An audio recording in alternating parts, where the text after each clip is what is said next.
Hey everybody, Dave Burns here at Hendrick Motorsports with seven-time champ Jimmie Johnson to discuss yet another trophy for your shelf. What did that win mean on Sunday for you and the new for 19 48 team?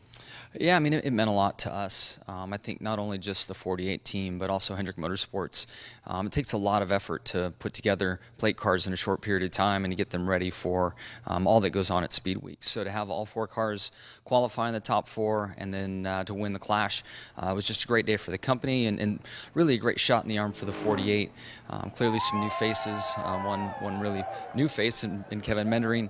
So to have that all come together and have us execute well and go to victory lane was a great way to start the season. And I was thinking after last season, I mean, just to start the season with a checkered flag and a trophy, right?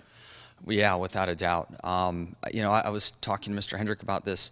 Momentum is a weird thing, and just the slightest nudge the wrong way can send momentum downhill, and the slightest nudge the right way can send the momentum in the right way and get that freight train rolling. So I think from a company standpoint, we've got that freight train rolling, and we're looking forward to great things. Speaking of nudges, Paul Menard was leading when you guys made contact. You had said that you want to reach out to Paul. Have you had a chance to do that, and what's the latest between the two of you? Yeah, definitely tried reaching out to him, and he asked that I give him a couple days so he could enjoy some time with his family at Disney World. So I'm expecting a good excuse. It's great and legit and real, and even seeing his interview once I got home, I mean, I didn't expect him to be happy with the outcome, but he seemed pretty in control, and it was much better than I think what was first put out to me before I took the microphone myself. So we're here for a couple of reasons today with Jimmie, and days like Sunday can really make you reflect on your career and on life in general. So I know we're here for a big announcement today, Jimmie. What do you want to tell the waiting NASCAR world? Yeah, that's a heck of a tee up there. Away from the car, I clearly have plenty of goals that I occupy my free time with, and endurance sports has been a big part of that. And when I was watching the Boston Marathon the year of the bombing, unfortunately, there was something that clicked in me about wanting to run that race because I saw that it was on a Monday, and in that particular year my schedule worked out. And then once the bombing happened, I wanted to be a part of that movement that went back to Boston and be a part of Boston Strong. Unfortunately, the NASCAR schedule changed, and it was a Sunday Bristol race, and there's no way physically I'd be able to pull it off. This year is far different. We have Richmond on Saturday night, Sunday off, and I'm going to run the Boston Marathon. So that is the big announcement. I'm punishing myself for that. I used the Daytona half on Sunday to just get more miles and log that and put up a pretty good time for tired legs. So I'm excited about my progress and where I'm going, and partnering with Gatorade on this project to really track and document and show everything that goes on. Give us a sense of the training, Jimmie. How many miles will you have to put in a week? Because I know, obviously, you're fit already and you do a lot of distance training, but what will you have to do for Boston? So I knew in November that I was going to be able to do it, and just tried to get my mileage up, and was probably around 30 or 40 miles a week.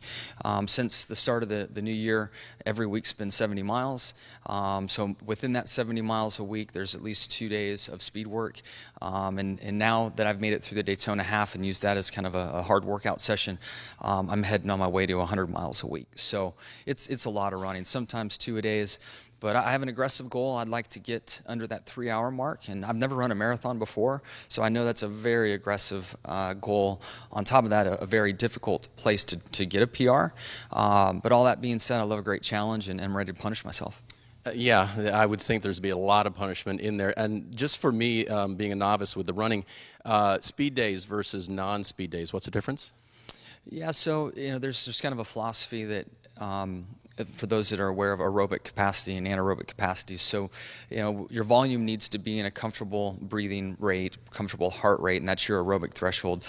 But in order to go faster, you've got to push yourself. So twice a week, or 20% of my weekly volume, you go into qualifying trim. You put the tape on, you go as hard as you can, and it usually lasts for 30 or 40 minutes, and it's not comfortable by any stretch of the imagination. So twice a week I do that, and then the rest of the time just log in those base miles. What are your expectations, Jimmie? Of course the competitor in me wants to go fast and put up a really respectable time. But more than anything, since I've gotten into endurance sports, you can see the marquee events and you hear the stories of the competitors, you hear the stories of the fans. Many times people are competing for a cause or running for someone or for something, and I just can't wait to be around those like-minded people and that experience and the energy that comes with such a major marquee event. Will you have a particular cause, or are you still kind of leaving some time to decide what that'll be? Yeah, we haven't flushed it out exactly. Clearly, the Jimmie Johnson Foundation is something that I can build some stock around, but we're still looking hard at something maybe in the Boston area, something affiliated to Gatorade in the area. So we're still looking at that now, and I'm sure we'll have something to announce before long on that. Yeah, it'll be a treat for the marathon, treat for some people running with Jimmie, sharing those stories with him. And glad to know today's announcement was about a bucket list item that he's going to get to do here coming up in April.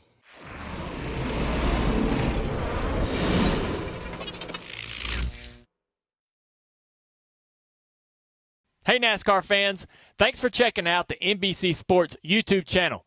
Make sure you hit subscribe below for the latest NASCAR news, race highlights, and digital exclusives. Thanks for watching.